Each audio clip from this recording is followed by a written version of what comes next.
Before the world ever touches your day, before the noise, the opinions, the expectations rush in, pause, because your soul is the most sacred space you will ever live in, and not everything deserves access to it.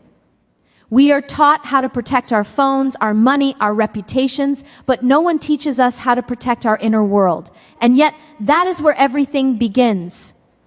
Every thought you allow, every conversation you entertain, every environment you stay in is either nourishing your soul or slowly draining it. Not all damage is loud. Some of it is subtle, doubt disguised as realism, exhaustion disguised as ambition, and self-betrayal disguised as love. Protecting your soul is not about becoming cold or distant, it's about becoming conscious.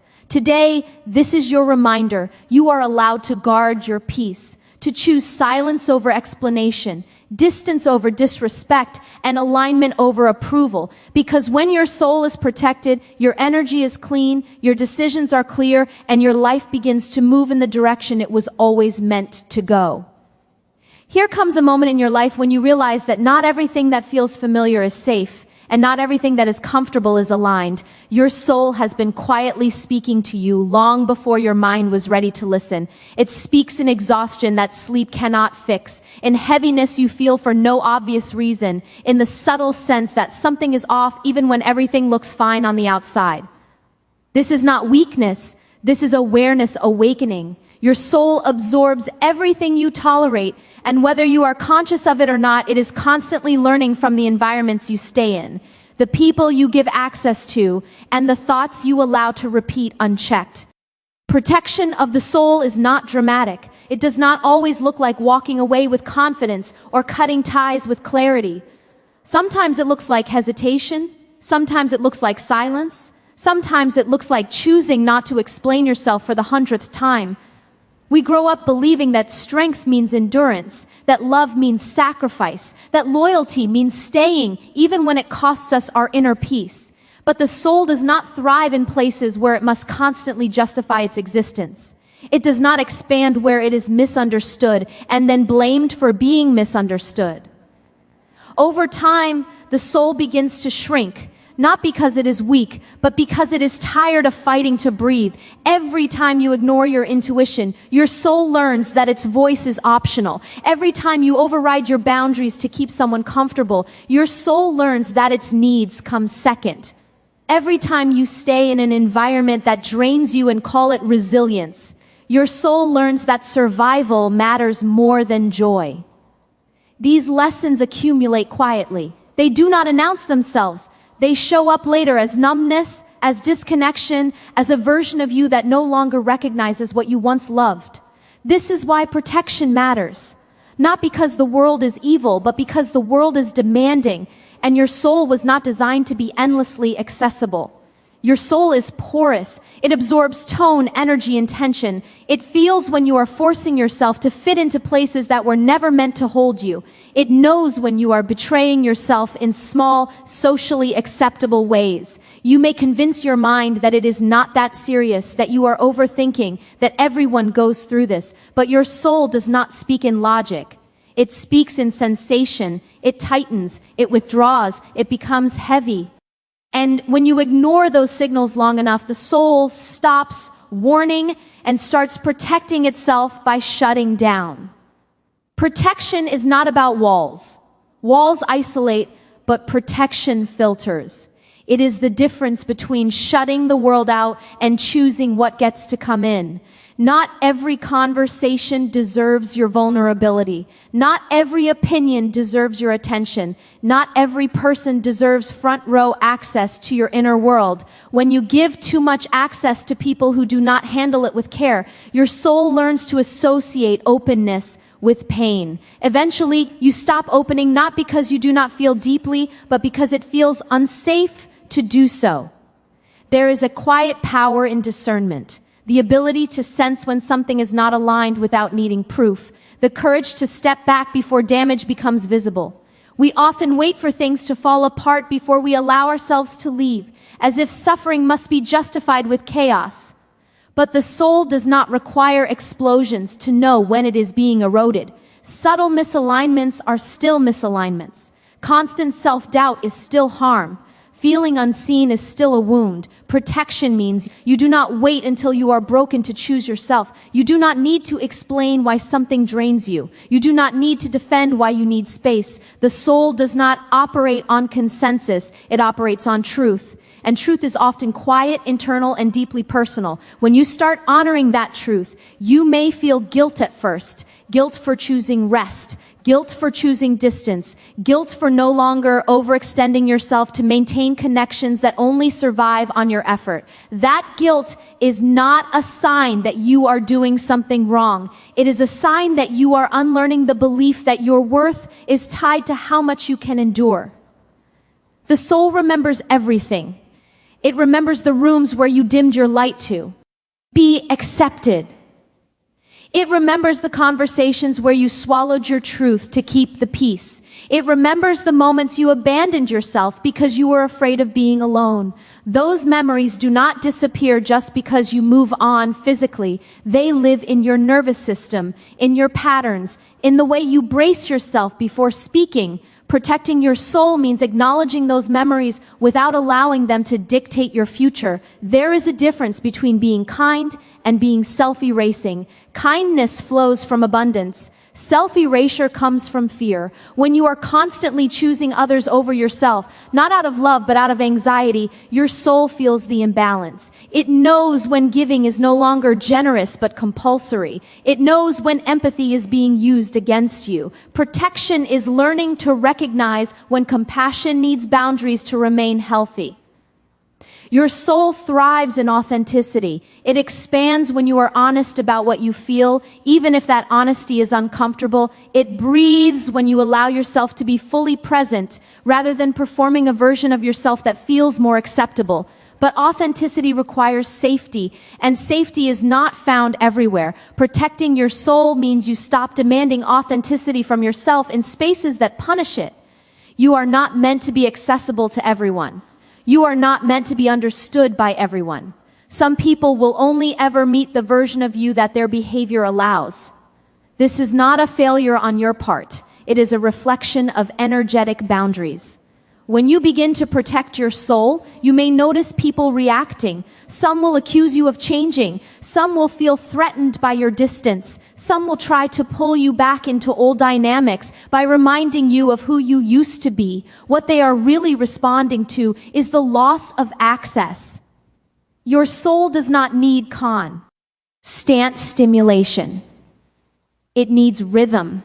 It needs stillness. It needs moments where you are not producing, performing, or proving. In a world that glorifies busyness, choosing rest can feel rebellious. But rest is not laziness, it is maintenance.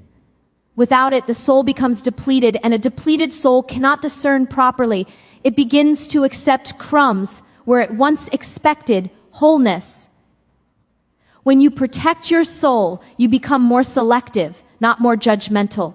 You listen more closely to how you feel after interactions, energized or drained, seen or diminished, calm or agitated. These are not random reactions, they are feedback. The soul communicates through contrast. When something is right, it feels spacious. When something is wrong, it feels heavy. Protection means you start trusting those sensations instead of rationalizing them away. You may have been taught that sensitivity is a flaw, that feeling deeply makes you fragile.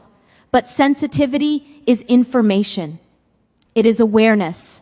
It is your soul's ability to register subtleties others overlook. When you protect your soul, you stop numbing that sensitivity and start honoring it. You learn that not everyone deserves the depth you carry. You learn that your capacity to feel is not something to offer indiscriminately. There will be moments when protecting your soul feels lonely. When choosing alignment means choosing solitude. When walking away from what drains you leaves a temporary emptiness. That emptiness is not failure. It is space. Space for clarity, space for healing, space for connections that do not require you to abandon yourself. The soul needs space to recalibrate after long periods of compromise. You do not protect your soul by controlling the world. You protect it by controlling your response to the world, by choosing where you invest your energy, by noticing when something feels off and taking that seriously, by allowing yourself to outgrow spaces without demonizing them. Growth does not always require confrontation. Sometimes it simply requires departure. Your soul is not asking you to become rigid. It is asking you to become intentional, to stop living on autopilot, to stop absorbing everything around you as if you have no choice. You always have a choice, even when it does not feel easy, especially when it does not feel easy. When you begin to protect your soul, you start to notice how much of your life was shaped by unconscious tolerance. Tolerating inconsistency, tolerating emotional unavailability, tolerating environments that demanded output but offered no nourishment. Awareness can be painful at first. You may grieve the time you spent disconnected from yourself, but grief is part of recalibration. It means you are returning. Your soul does not need perfection. It needs honesty. It needs you to stop betraying it in small ways and calling it maturity. It needs you to recognize that peace is not something you earn after enduring chaos. Peace is something you choose by refusing to normalize what harms you. Protection is not selfishness. It is stewardship. It is caring for the part of you that carries everything else. As you move through the world, you will encounter noise, pressure, expectation. Not all of it is harmful, but not all of it is meant for you. Protecting your soul means you learn to pause before absorbing, to ask yourself whether something aligns before agreeing, to check in with your body before committing. These pauses are acts of respect. They signal to your soul that it matters. You do not owe everyone access to your inner world. You do not owe explanations for your healing. You do not owe consistency to versions of yourself you have outgrown. Your soul is evolving, and protection is part of that evolution. It is how you ensure that growth does not come at the cost of your essence. When you protect your soul, you begin to live from the inside out rather than the outside in. Decisions are guided by alignment rather than approval. You stop asking what will keep everyone comfortable and start asking what will keep you whole. This shift is subtle but transformative. It changes how you show up, how you connect, how you choose. Your soul is not fragile, but it is precious. It carries your intuition, your creativity, your capacity to love. When it is protected, those qualities flow naturally. When it is exposed to constant harm, they become guarded. Protection is not about fear of being hurt. It is about honoring what deserves care. And the more you practice protecting your soul, the clearer your inner world becomes. The less you second guess yourself. The more you recognize when something is not for you without needing it to be wrong. The more you trust that walking away can be an act of self-love rather than rejection. The soul flourishes when it is listened to, when its boundaries are respected, when its signals are honored without negotiation. When you begin to truly protect your soul, you start noticing how often you were living in reaction rather than intention. Reacting to messages, reacting to expectations, reacting to emotional shifts in others as if they were your responsibility to fix. The soul becomes exhausted when it is constantly on alert, constantly scanning for what is needed from it next. That exhaustion does not always show up as sadness. Sometimes it shows up as irritability, as detachment, as a quiet resentment you cannot quite explain. Protecting your soul means you stop living in a state of emotional urgency. You learn that not everything requires an immediate response, and not everything requires your emotional labor. Your soul was never meant to carry the weight of other people's unresolved wounds. Empathy does not mean absorption. Understanding does not mean endurance. You can acknowledge someone's pain without allowing it to take residence inside you. But when you are not protecting your soul, you blur that line. You begin to confuse compassion with responsibility. You stay longer than you should. You listen even when it costs you your peace. Over time, your inner world becomes crowded with emotions that are not yours, and your own voice gets quieter beneath the noise. Protection requires honesty, especially with yourself. Honesty about what drains you. Honesty about what you are tolerating out of fear rather than love. Honesty about the difference between patience and self-abandonment. The soul responds to honesty with relief. It relaxes when it feels seen. But many people avoid this honesty because it requires change, and change disrupts familiarity. Even painful familiarity can feel safer than the unknown. Protecting your soul means you choose truth over comfort, even when that truth asks you to grieve what you hoped something would be. You may notice that when you protect your soul, you become less reactive to chaos. Not because you no longer care, but because you are no longer entangled. Entanglement drains clarity.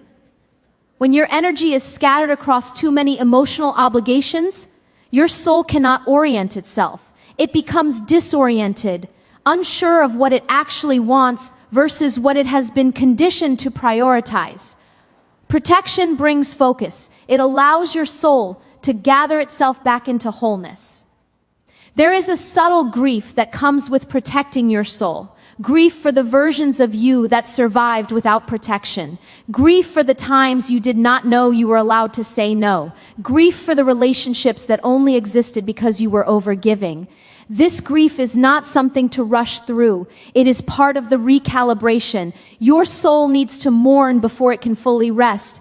Ignoring that grief only pushes it deeper, where it shows up later as bitterness or emotional numbness. When you stop overextending, you start to see who is benefiting from your lack of boundaries.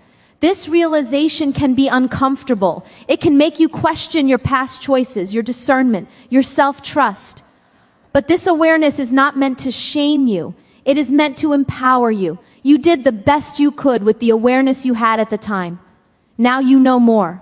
Protecting your soul means you allow yourself to evolve without punishing yourself for what you didn't know before. Your soul responds to consistency, not perfection, not intensity, but consistency. Small, repeated acts of self-respect. Choosing rest when you are tired. Choosing honesty when silence feels safer. Choosing distance when closeness feels heavy. These choices may seem insignificant in isolation, but over time they rewire how your soul experiences safety. Safety is not the absence of conflict. It is the presence of self-trust. Knowing that you will listen when something feels wrong. Knowing that you will not override yourself for approval. Protection is also about what you consume mentally and emotionally, the conversations you replay, the narratives you internalize, the standards you hold yourself to. Your soul absorbs language. It absorbs tone.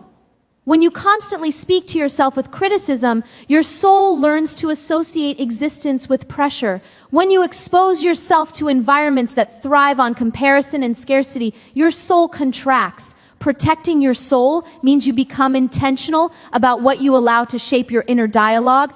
You do not have to attend every argument you are invited to. You do not have to prove your worth in spaces that question it. The soul grows weary when it is constantly defending itself. There is a quiet strength in disengagement, in choosing peace over being right, in recognizing that not every misunderstanding needs to be corrected. Some people are committed to misunderstanding you because it preserves their comfort. Protecting your soul means you stop trying to be understood by those who are not listening. As you protect your soul, you may feel a shift in your relationships. Some connections will deepen because they are built on mutual respect. Others will fade because they were built on access rather than alignment. This is not a failure of connection. It is a refinement. Your soul is learning to recognize what feels reciprocal, what feels nourishing, what allows you to show up without armor. Protection makes space for authenticity, and authenticity naturally filters what cannot sustain it. You may also notice resistance within yourself. Old patterns do not disappear quietly. The impulse to over-explain, the urge to fix discomfort, the fear that setting boundaries will lead to abandonment. These impulses are not flaws, they are survival strategies that once kept you safe. Protecting your soul means you thank those strategies for their service and gently choose differently. You do not need to wage war against your past to create a healthier present. The soul needs solitude, not as an escape, but as a place to integrate. Without moments of quiet, it cannot process experience. It cannot make meaning. Constant stimulation fragments awareness. When you protect your soul, you create intentional pauses, spaces where you are not performing, not responding, not consuming. In those spaces, clarity emerges naturally. You begin to feel the difference between what excites you and what merely distracts you. You are allowed to change your mind. You are allowed to revise your boundaries. You are allowed to outgrow commitments that no longer reflect who you are becoming. The soul evolves, and protection means you let that evolution happen without forcing yourself to remain consistent for the sake of others' expectations. Consistency without alignment is just stagnation with good branding. Your soul knows when it is being asked to stay small. Protecting your soul also means honoring your capacity. You are not meant to be endlessly available. Emotional availability without limits leads to depletion. When you ignore your capacity, your soul pays the price. It begins to associate connection with exhaustion. Eventually, it pulls away not because it doesn't want intimacy, but because intimacy has become synonymous with loss of self. Protection restores balance. It teaches your soul that connection can exist without sacrifice of identity. There is a difference between patience and postponement. Patience allows space for growth. Postponement delays truth. Many people tell themselves they are being patient when they are actually avoiding a decision that their soul has already made. Protecting your soul means you. Stop negotiating with what you already know. You listen the first time something feels wrong, rather than waiting for it to become unbearable. Your soul is not impressed by appearances. It does not care how something looks from the outside if it feels heavy on the inside. You can have success, admiration, and validation and still feel disconnected if your soul is unprotected. External achievements cannot compensate for internal misalignment. When you protect your soul, you begin to prioritize how things feel over how they look. This shift changes your decision-making in ways that may not always make sense to others, but feel deeply right to you. You may fear that protecting your soul will make you cold, distant, or selfish. In reality, it makes you clearer. Clearer about what you can give without resentment. Clearer about when to step back before burnout sets in. Clearer about the difference between love and obligation. When your soul is protected, your generosity becomes intentional rather than compulsive. The world often rewards self-sacrifice, especially when it benefits others, but your soul is not here to be consumed. It is here to be expressed. Protection ensures that expression remains authentic rather than performative. When you are no longer drained, you show up with presence rather than obligation. Your energy becomes cleaner, less reactive, more grounded. You are not responsible for managing other people's emotions. You are responsible for managing your own boundaries. When you internalize this distinction, your soul experiences relief. You stop carrying guilt that does not belong to you. You stop feeling responsible for outcomes you cannot control.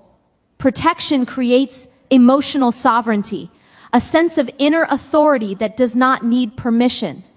Your soul communicates through discomfort long before it communicates through collapse. Subtle anxiety, a sense of resistance, a quiet dread. These are not inconveniences to push through. They are signals. Protecting your soul means you take those signals seriously instead of dismissing them as weakness. Strength is not the ability to endure everything. It is the ability to choose what is worth enduring. As you continue protecting your soul, you may find that your tolerance for dysfunction decreases. What you once normalized now feels unbearable. This does not mean you are becoming less resilient. It means you are becoming more aligned. Resilience without discernment leads to self-neglect. Discernment without guilt leads to peace. You do not need to harden yourself to protect your soul. Softness with boundaries is still strength. You can be open without being exposed. You can be loving without being depleted. The soul thrives in environments where care is mutual and respect is implicit. When you stop forcing yourself to bloom in inhospitable soil, growth becomes less effortful. Protecting your soul is not a one-time decision. It is a practice, a series of choices made in ordinary moments. Choosing not to engage in a draining conversation, choosing to rest without justification, choosing to honor your intuition even when it contradicts logic. These choices accumulate. Over time, they create an inner environment where your soul feels safe to expand. You may still feel fear of being misunderstood, fear of missing out, fear of making the wrong choice. Protection does not eliminate fear. It teaches you how to move without letting fear dictate your actions. When your soul trusts you, fear loses its grip. You begin to act from alignment rather than avoidance.